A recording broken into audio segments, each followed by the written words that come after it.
Hey everyone, welcome back to the Engage podcast. Ryan Argenta here. Today I'm here with the PBS Committee, and it's been a while. Our last episode with PBS was episode 15, Bid What You Want, Get What You Want. So we're back with Scott Ryan and Brett Vining, both of the PBS Committee. Gents, welcome back, and Brett, welcome to you. Thanks for having us, Ryan. Appreciate it being here. Thanks. Yeah, thanks for coming back. And, we always talk about, well, let's do a PBS episode, or let's give some tidbits, or let's do this. And then we seem to stop short when it's like, well, it's hard to explain a bidding technique or something technical without a visual or without a video. And we've talked going down that path. But, for our listeners, if you think you can follow along with maybe an easy technique or a tidbit on bidding, send us a dart and let us know. And we'll have Scott and Brett here as often as they can to give you these little tips, because I think the truth of the matter is you can outbid your seniority if you know how to bid in PBS. True or false, Scott? That's absolutely right. The former chairman used to quote that you could increase your seniority about 20% just by bidding correctly. Love it. Well, again, thanks for being here. And I know that's not the true topic for today. You do have some announcements, some PBS changes that are coming very soon that will affect all pilots. And then there's some pretty cool optional features that are coming.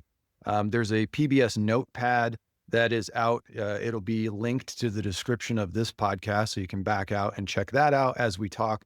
But Scott, kick us off. Tell us about the changes that are coming to PBS very soon. Okay, so NavBlue's release 25.7 is finally going to be active for bidding. And like you said, we have a PBS Notepad 26-01, which is on your EFBs. And we highly encourage you to read through that if you have any questions on the stuff we're talking about today. The most important thing is that sign-in is going to change. So instead of logging in directly to NavBlue with a NavBlue username and password, you're now going to access PBS by going to DeltaNet, logging into DeltaNet, and then clicking on the PBS web app tile inside DeltaNet. So that's single sign-on SO, and it was required from the PDOA 2019 contract negotiation that made it into the final copy. So this has been a requirement for a few years, and NavBlue and Delta are just now getting around to doing it. Okay, and so really the biggest change is where NavBlue is going to live. So if you have a bookmarked or you have a tile on your desktop, or, I keep it saved in a favorite, that bookmark's no longer going to work. Yeah, that's correct. So if you do have it bookmarked or saved somewhere, the best thing to do this first month is to go onto DeltaNet, sign into DeltaNet, click on it inside DeltaNet, and then save that web page that comes up. The new link will be in the notepad. But yeah, for the best experience, we think that pilots should go to DeltaNet. If they do go to the old website, there should be a message that pops up that informs pilots that this link is no longer active, and suggest going to DeltaNet crew resources and then getting the new link through the crew resources and scheduling page. Once they get to the new site, they can then bookmark that new site and then no longer have to go through DeltaNet to get to PBS. Okay, perfect. That's great to know. And then as far as the password goes, I think if I lost my PBS password today, it would never be retrieved, because I think I set that up on day one about 13 years ago, but really no longer a need to keep that old password because it is that single sign-on. That's correct. Your old PBS password will no longer be useful to you. One of the reasons we like having PBS outside of DeltaNet is because the password never changed. But unfortunately, NavBlue was going to require us to change it every 90 days. So actually single sign-on through DeltaNet is a better option now for pilots. Gotcha. And when does that go active? When can pilots expect that change? On July 25th. This new version of PBS is going to be live for September. So that includes any pilots bidding for CQ who are eligible to bid for CQ in September, starting July 25th. And then during the August bid window, that is August 4th through August 11th, all pilots will be bidding for their September schedules in the new PBS version. Gotcha. Okay. Thanks for that. And yeah, that'll be highlighted in the description as well. And it's in the notepad, but it sounds like July 25th cut over to the single sign-on. the new link, and then pilots bidding CQ at the end of July for September, and then every pilot bidding in the September window, which happens in August, the 4th through the 11th, as normal. That'll all be through the single sign-on and the new link. So if you're listening to this and you're banging your head against the wall saying, why isn't my link working? And why isn't my password working? Now you know why. And we'll kind of leave it at that. We don't want to overcomplicate this thing. Pilots don't have to download anything. We don't have to change anything. Bidding doesn't necessarily change, with the exception of some of these cool features that we're going to talk to next. But at the moment, it's just that cut over to the single sign-on. Yep, that's correct. I think we should also bring up one more issue, and that is pilots that use third-party companies to bid for them. So previously, some pilots may have hired a third-party bidding service and given their PBS password over to that company and just went ahead and bid for them. Obviously, it's against Delta policy to hand over your DeltaNet username and password to a third party. So if pilots do use a third-party bidding service, they're going to have to work out an alternative solution to how that third party is going to assist them with bidding. Okay, that's a great point, because I think there are a lot of pilots that have those third-party services. And one other piece to the single sign-on is Delta IT required it to include MFA, which is a text to your phone or to your EFB if you're logging in on your EFB. So that's another roadblock that would not allow a third-party assistant to help you bid. Oh, right. And if you have questions, you can contact the PBS committee. All questions for the PBS committee should be using the PBS bid inquiry on the crew resources page of DeltaNet. That way it routes the question both to the committee and to the company in case there's any bid errors that need to be addressed by the company. I'd also like to add that the PBS committee is going to be in almost all the lounges around the beginning of the September bid window. So that's going to be August 5th through 7th in most of the lounges, and throughout the whole bid window in Atlanta to help with any questions having to do with this upgrade. Okay, awesome. So look for a volunteer from the PBS committee in the pilot lounges during that time. Yes. Awesome. Okay, I think we covered the single sign-on. That's the biggest change that affects all pilots. And then there are some cool little features that are coming that are enhancing bidding, and they are optional bidding things. Again, through the PBS notepad, you can take a look at all those. But Scott, give me a rundown. Give me some of the changes that pilots will see in PBS. Well, some of the new features are actually pretty good and things that pilots have asked for. First of all, we're going to include in PBS, instead of just on the paper bid pack, it's the total pay for the pairings. So that's going to include sit pay, holiday pay, car pay, and EDP. And it'll both be displayed in PBS and you'll be able to bid for it. So that's kind of a neat upgrade. And we'll have Brett describe that a little more. There's also an award reserve day on, which is a slight change. Again, totally optional. And then short call bidding is going to be available in PBS. Again, optional. PBS can never assign you a short call. You have to bid for it. So if you don't bid for it, you're not going to get it in PBS. And then finally, it cleaned up a lot of the bugs that pilots have been reporting to us, especially in the analyzer, have been cleaned up in this release. So, Brett, you want to take us just quickly through the total pay and the pairings display? Yeah, so the total pay is something that pilots have been asking for a long time. It's been our number one last upgrade for NavBlue. So we're happy to report that we can finally see total pay on the pairings, not just total credit, but total pay in PBS. So if you go to the pairings tab in PBS and you click on a pairing to see the full rotation data, you'll be able to see total pay as well as a breakdown of all the soft pay items. So that includes sit pay, holiday pay, car, and EDP. You can also go into the pairing filter on the pairings tab, and you can filter for total pay as well. So for instance, I could select, show me 3-day pairings that pay a total of 20 hours or more. And PBS will display, pairings that match that criteria. I can also bid for total pay in my actual bid. So if I go to the bids tab, I can open up the bid editor and I can say, award me pairings that are 4 days long that pay over 27 hours of pay. So that's just one example. You can also use that on an avoid preference as well. So I think that's a feature that pilots have been asking for, and we're happy to report that they can finally do that in PBS. An important note on that is that remember that the total pay does not help you get into the line construction window, only the total credit for a pairing. So that's an important distinction here. Yeah, and that sounds like a great feature. What else you got, Brett? There's a couple other options in PBS when it comes to total pay. So there is a total pay versus total credit feature as well. And basically what that means is just a ratio of the total pay of a rotation in regards to the total credit. So you can set a ratio, let's say, of 1.2 or greater than 1.2. And that's just filtering out pairings that have a ratio of total pay that exceed that ratio that you set. So really it just kind of demonstrates the pay efficiency of a trip, if you will. Gotcha. Okay. So let's talk about some of the reserve changes. Bidding for reserve day on, you mentioned, and then maybe we can talk about short call. Take me through that, Brett. Sure. Pilots that bid reserve, we know that in the past, the only way to get your X days and your reserve days in PBS is to use a prefer offline in your bid. PBS then goes through that prefer offline, awards your X days, and then by default, the remaining days become reserve on-call days.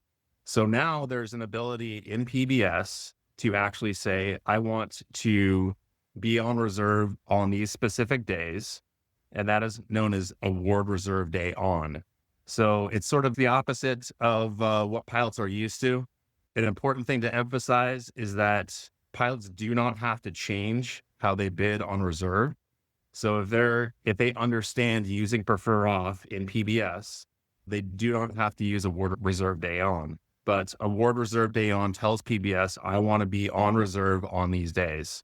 Yeah, that is a great feature, but also the opposite logic from what we're used to, which could have some consequences. But yeah, if you take a look at that, and then just to reiterate, if you're used to bidding your days off, you don't have to change your bidding style, but that may make it easier. Because I don't bid reserve that often, but I do know that when I bid reserve, I go in and open the little calendar and I do my prefer off, and then I put my prefer off, and then I look at whatever days are left over and not highlighted, and I'm like, okay, those are my on-call days. So yeah, just a bit of a change in strategy there. Yeah, and it's totally optional. You can just keep bidding the way you've been bidding for years by using prefer off, Ryan. Cool. Love it. Yeah, More features, more technology. And one more thing on award reserve day on is that PBS will actually prioritize those days from left to right on a single line as well. So if it is more intuitive for pilots to use award reserve day on, they can list the dates that they want to be on reserve, and PBS will prioritize those from left to right on a single line, just like they do with prefer off. Gotcha. Okay, so that same logic for that. Awesome. Brett, do you want to walk us through bidding short call? Sure thing. So for short call bidding, the PWA does require that pilots have the ability to bid for short calls in PBS. And so the important thing we should start off with is that bidding for short calls is purely voluntary. If pilots do not bid for a short call, PBS will not award a short call. So that's number one. So the first thing that pilots will notice when they log into PBS is that there's actually a new tab that is below the training tab, and pilots can view the short call tab, and they can view all the individual short calls that are in their bid package using that tab. Each short call period will have its own unique identifier. So that's basically equivalent to like a pairing number for that short call. The short call is going to have the start time, the end time, as well as the date that it operates, as well as the TDA, which is targeted days of availability. That's something we can get into a little bit later. So for short call filtering options in PBS, you can filter for the identifier, which is like the specific pairing number for that short call. You can also filter for the date that it operates, as well as the start times and whether or not it is an FRMS short call. So pilots can bid as specific or as broad as they want to. They can bid for a specific identifier, which is a date and a time that the short call operates. They could say, award me short calls that start after a certain time only, or only award me short calls that start on a Monday or a Tuesday. In their reserve bid groups, award short call by default will go to the bottom of their reserve bid groups. So the way that PBS logic works is that PBS is going to look at your prefer off and or your award reserve day on preferences. And it's going to determine which days you're on long call, as well as the days that you have X days. And then PBS is going to award short call periods that match the days that you're on call. So the important thing to emphasize to pilots is that you cannot simply start a reserve bid group and say, award me a bunch of short calls, because that to PBS means I have zero preferences on which days I want to be on call and which days I want to have X days. So you still have to either use a prefer offline or an award reserve day online to determine their on-call days as well as their X days. And then PBS can award short calls that match the days that they're on call. Yeah, Brett, first of all, this sounds like an amazing change that has been a long time coming, that pilots can actually bid for short calls. So that what you've explained so far makes perfect sense. So the second takeaway that I'm getting is bid your prefer off or your reserve day on, right? So you're saying, hey, PBS, give me a reserve line. Here are the days that I want to be on call. Here are my prefer off days. PBS is going to run that program and say, okay, here's your reserve schedule for September. And then the next line of code is it's going to go through and say, okay, the pilot now bid, I want short calls starting at 7 a.m. on every Monday. And it's going to go and try to pair that up. Or you could bid specifically S123, S789. And if those are available, it'll put it on your line. That's exactly correct. So yeah, the logic built into PBS is that you get your long call days first, and then the short calls that match the long call days that you've been awarded. And those are also viewable on the wide report. So when you see the wide report, you'll see your reserve schedule just as you do now. And the short calls that you've been awarded will also be denoted on the wide report, as well as the start time that those short calls operate. Okay. So here's a big shift in, I guess, philosophy, but the question is, if you are awarded a short call through PBS, is that set in stone? You can rely on that day. I'm going to be on short call during these times. Let's say PBS awards 3 consecutive short calls on back-to-back-to-back days in PBS. If crew scheduling now assigns a rotation on that first short call period, those subsequent short call periods would go away, and it's like they never existed in the first place. Right. And that makes sense. And so then you're kind of back in the whim of crew scheduling and a bit of seniority and some of the other rules in Section 23, but back to what we know as short call assignment currently. Right. Yeah. Okay. Yeah, that's right. So Ryan, I'd also like to just quickly address this targeted days of availability, because it's going to affect some of the narrow body pilots, I think. And there's a great example in the notepad that describes which days you can get these short calls. So as an example in there, if the targeted day of availability for narrow body can be 1, 2, 3, or 4, for wide body it can be 1, 2, 3, 4, or 5.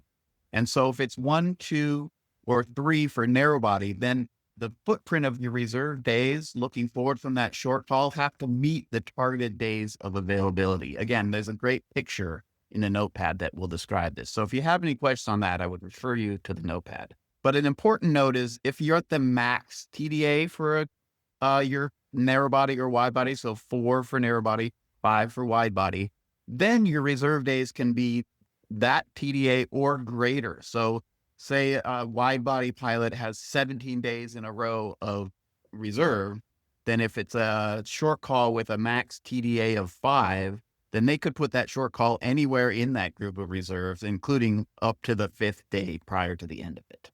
Okay. One other note is FRMS short calls have a little bit different treatment. And this is a really small category of pilots. Right now it's only 350s pilots. So if you have FRMS short calls in your category, it's almost required reading to go read what we say about that in this targeted days of availability section of short calls, and also some other FRMS restrictions on short calls. Gotcha. Okay. Yeah. And like you said, the PBS Notepad has good graphics, good pictures. And so let's refer to that. Ryan, I was going to say one thing about short call bidding, in that it was another thing that came out of the contract 2019 negotiations, and it was on the deferred implementation. It was one of the last things, and it was supposed to be in PBS in March 2025.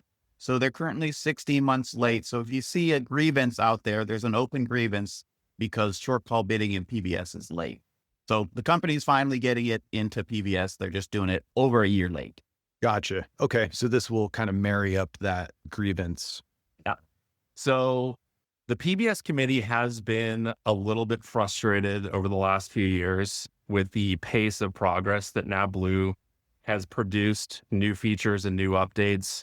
However, in the last year or so, it appears that the pace in which they've been able to implement new features in PBS has picked up. So we are cautiously optimistic that in the future, we'll see better upgrades and quicker upgrades in upcoming releases in PBS. So with that said, if pilots have specific things that they'd like to see in PBS, we strongly suggest they submit a PBS bid inquiry. And we have a compilation of various upgrades that we would like to see in PBS. And we sort of rank order those based on what we think the most pilots will get benefit from.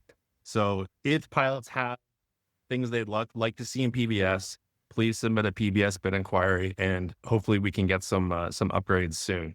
Yeah, that's great to know, and awesome that you're behind that. You have your own ideas and you can get pilot feedback and implement those. So yeah, thanks for that. Very good.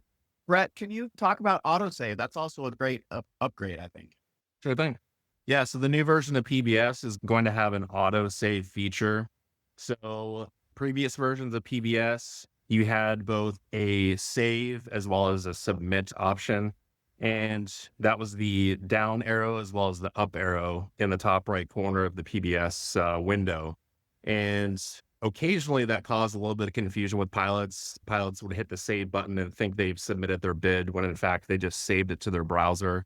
So to eliminate that confusion, this new version of PBS has an auto save feature. So anytime pilots make any critical change to their bid, which includes anything like adding a new bid line or copying and pasting a line or deleting something, anything that changes something in their bid, PBS will automatically save that progress into their browser. And that manual save button that no longer exists in PBS. So there's only just the up arrow. And so pilots can only submit their bid. They can't manually save. We think that's a good change. We do want to caution pilots that auto save does not equal a bid submission. So you still have to submit your bid. And we recommend that pilots do submit their bids frequently. In fact, when I do my own bids, if I make just a few changes, I'll submit. So you can submit a bid as many times as you want to. And we still suggest that pilots do that. Okay. Yeah. Great technique. So yeah, submit early and often. Brett, while you have the microphone, give me a tidbit. Give me Brett's favorite bidding technique or something that pilots don't often know, or one of your favorite PBS things. Sure. Well, I would say the number one question I get asked in PBS is, how do I get a low credit line or a min credit line? And while we don't have an official, here's how to get a low credit line in the PBS reference handbook, I like to give pilots a few strategies in which they can do that. So number one, I'll tell pilots, use set condition min credit. That has its limitations in PBS, but if it's available at your seniority and PBS can build a min credit line at your seniority, it will be honored. So number two is use avoid pairings if pairing total credit greater than 0 after each award line in your bid. And so what that will do is, if PBS sees that you're not in the line construction window, it just denies that line. If after a specific award line in your bid, PBS sees, yes, you are in the line construction window, then PBS has to honor that avoid line that you placed after that award line. And so what that does is it prevents PBS from awarding additional pairings, even though you're already in the line construction window, in order to get you above the thresholds. And then the last thing I tell pilots is use prefer off every single day of the bid period, but do not put that high in your bid, because that could come at the expense of maybe some trips that you want to be awarded. So what I suggest pilots do is put prefer off every day of the bid period and make that maybe the last line of your bid. So if PBS gets through your whole bid and now gets down to the system generated award pairings line, PBS now has to go through that prefer off line and try to honor as many days as possible from that line. So really has to deny only enough of those prefer off days to get you in the line construction window. Once you're in the line construction window, PBS has to honor all of the other days that you've already asked off. So if you use all three of those strategies in your bid, it's not a foolproof way to get a low credit line, but it gives you a lot of tools in your tool belt to help you get that low credit line that you're looking for. Brett, that was some varsity PhD level stuff. I love it.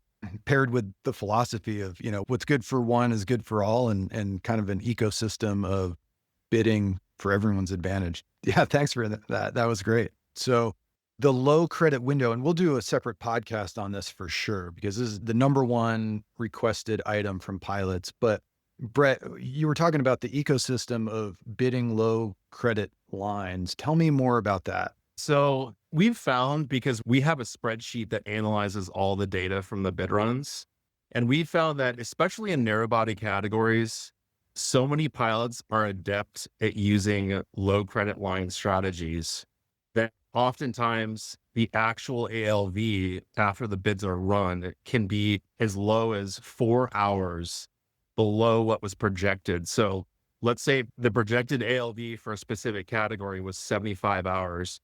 We have actual bid solutions where the actual ALV is closer to 71 hours. And so why is that good? At a category level, that created many more line holders and less reserves. And so once again, driving more premium. Yeah, that is some high level, interesting fact. Brett's a 737 captain in Seattle, so he's got the domestic side covered. And yeah, Scott, 330 captain in Seattle, chairman of the PBS committee. What do you want pilots to know, or what's your favorite tidbit? My favorite bidding technique is to use pairing number to part on and to bid straight from the pairings tab. So it ships it right into your bid. And that way you can bid pairings by number and date. And if PBS can award you that pairing, it won't give it to anybody else. It also makes it really easy because from the pairings tab, and this is explained in the PBS reference handbook, there's a couple clicks you can do and you don't have to type in any pairing numbers. And as a new upcoming in the next release, that's going to be defaulted to ordered. So that's how you can bid the pairings you want in the order you want them. Another upcoming upgrade to PBS that has been asked for by many Delta pilots, along with pilots at other airlines, is award with an LSTART next. And that's for a pilot who wants to build a bid around getting a certain pairing. So it'll be, you can say award pairing XYZ LSTART next. And if it doesn't give you that pairing, it'll just jump to the next bid group. So that's upcoming. That's not in this release, but that's something on the future. Awesome. Yeah, great techniques and from the experts. And yeah, you said it, you can outpace your seniority by understanding the PBS system and bidding. So anything else you want to cover here? Again, I'm going to refer people to the notepad. There's a few bug fixes that came along with this release, which is great. We've had some challenges with analyzer bugs. And so we would encourage pilots, if you find a bug in the analyzer, submit a PBS bid inquiry. And that's the only way we're going to find out about them. And we'll get NavBlue to try to fix it. Awesome. We'll do this again for sure. I think this is great material, great info for pilots and great strategy. So thank you both for being here. Thanks for the update on single sign-on coming to PBS near you on July 25th. That's going to affect CQ and regular bidding for the September bid period, August 4th to the 11th. So thanks again, and thanks for the tips. And we'll look forward to seeing you again soon. Scott Ryan and Brett Vining from the PBS committee, thank you both for being here. Thank you, Ryan. Thanks, Ryan. You're listening to Engage, the podcast for Delta pilots. Follow us on Spotify, Apple Podcast, or your favorite podcast platform, and receive notifications when a new episode is available.